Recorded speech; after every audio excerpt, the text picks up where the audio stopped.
Assalamualaikum warahmatullahi wabarakatuh.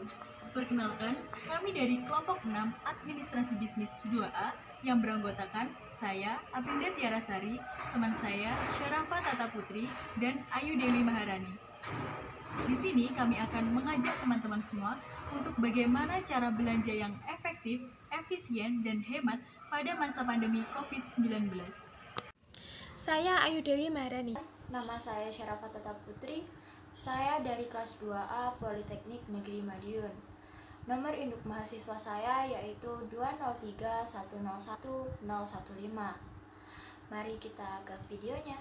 Pandemi COVID-19 sebagaimana dinyatakan oleh WHO, ini sudah berdampak secara global, tidak hanya Cina sendiri, tetapi juga negara-negara yang lain. Sebelumnya, Cina memiliki dampak paling serius, dan hal itu cukup mengkontraksi perekonomian Indonesia. Jadi, setiap 1% perekonomian Cina turun, perekonomian Indonesia turun sekitar 0,2%.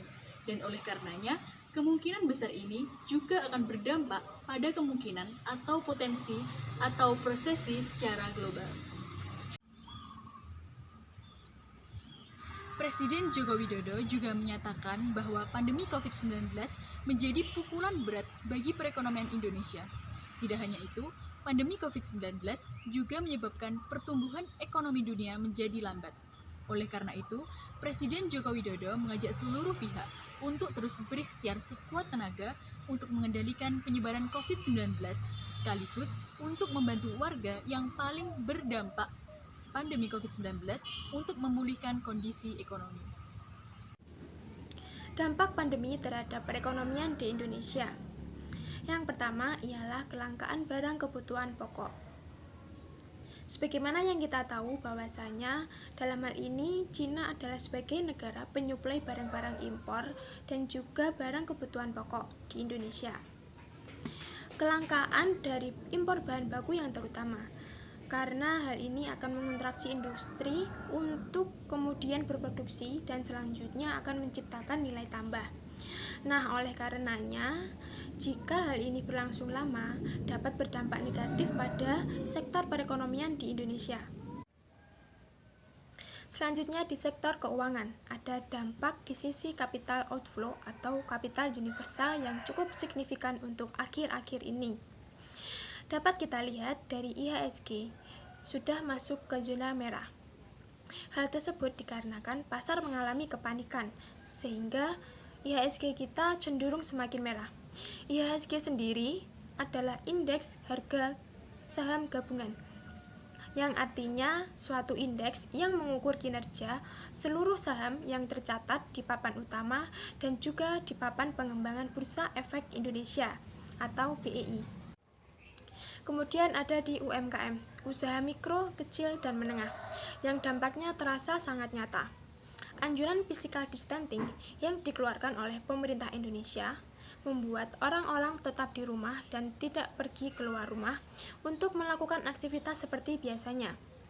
Salah satu kegiatan yang menghilang dari rutinitas adalah berbelanja keluar rumah melalui UMKM yang ada. Karena inilah UMKM kesulitan membayar biaya yang ada, seperti gaji dan honor pekerja, serta biaya operasional dan biaya non-operasional lainnya. Hal ini berdampak buruk karena apabila pekerja tidak bisa menghasilkan uang, maka terpaksa pulang kampung dan tidak punya pilihan lain. Dan ini akan mengakibatkan perekonomian di Indonesia akan semakin menurun. Langkah apa saja yang perlu dilakukan untuk mengatasi efek virus corona di sektor ekonomi? Ada beberapa langkah yang bisa pemerintah berikan, dimensinya ada di jangka pendek, menengah, dan jangka panjang. Di jangka pendek, tentunya bagaimana pemerintah dalam hal yang menjaga kestabilan harga. Dari sisi kestabilan harga, berarti kita harus berbicara mengenai relaksasi impor bahan baku, kebutuhan industri, dan juga kebutuhan barang-barang konsumsi. Dan kemudian menjaga stok pangan, stok kebutuhan pokok, dan juga stok kebutuhan-kebutuhan tersebut yang terkait dengan industri tetap ada dan tidak kehabisan. Sementara di jangka menengah, selain kita harus mencari pasar baru selain China untuk target ekspor maupun impor, Juga harus dilakukan beberapa intervensi kebijakan baik visual maupun moneter. Dalam hal ini, daya beli masyarakat tentunya akan terdampak jika ada shock dari sisi demand atau harga yang meningkat.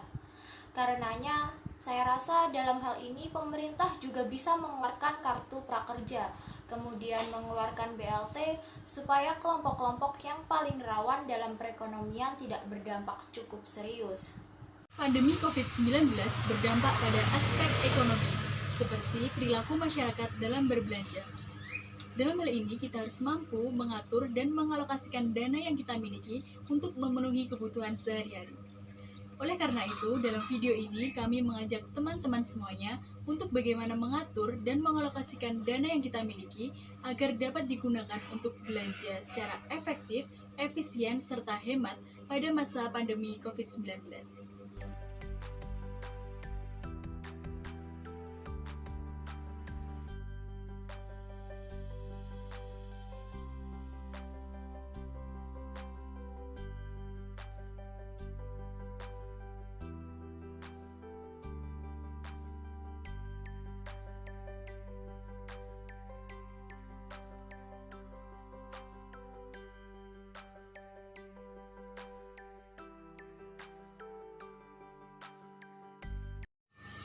Untuk mengatur uang belanja, kita harus membeli sesuai dengan kebutuhan kita. Namun, tetap mengutamakan pada kesehatan. Seperti ini, saya membeli sayuran untuk menjaga kesehatan keluarga saya. Selanjutnya, yaitu manfaatkan promo. Transaksi secara digital juga efektif untuk mencari promo-promo menarik, sehingga mampu menjadi alternatif belanja hemat keluarga. Selama masa pandemi seperti ini, banyak sekali aplikasi belanja online yang memberikan promo-promo menarik hingga cashback.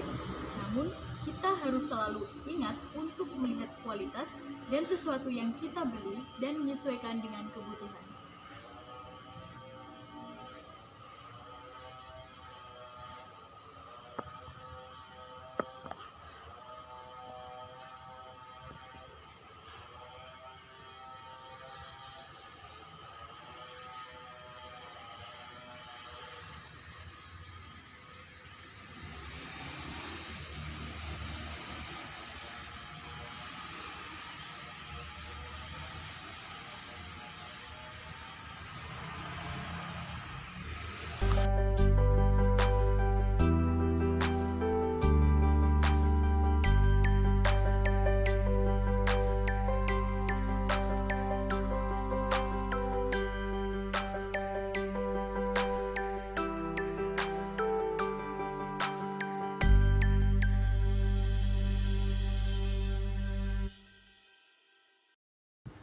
Memaksimalkan transaksi digital.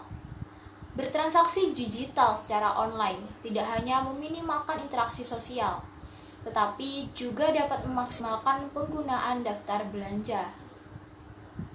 Sebab, belanja hanya akan berfokus pada daftar kebutuhan yang telah disiapkan tanpa khawatir tergoda barang yang tidak dibutuhkan. Bila tidak memungkinkan belanja online, layanan transaksi elektronik melalui dompet digital juga masih dapat dinikmati di warung atau toko offline yang menjual keperluan sehari-hari.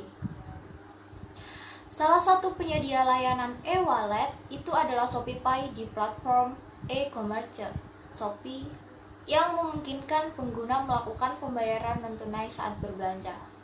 Apalagi hingga kini ShopeePay telah menyediakan ribuan merchant offline di seluruh Indonesia, bahkan pengguna pun dapat mencari merchant di sekitar dengan layanan deal sekitarmu.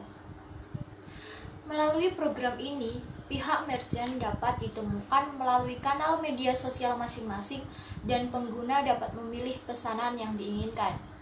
Tak hanya itu, beberapa merchant menyediakan pula jasa pengiriman pesanan melalui WhatsApp, sehingga pembelian lebih efisien. Sekian video yang bisa kami sampaikan. Apabila ada salah kata, mohon dimaafkan. Semoga bermanfaat bagi kalian semuanya. Wassalamualaikum warahmatullahi wabarakatuh.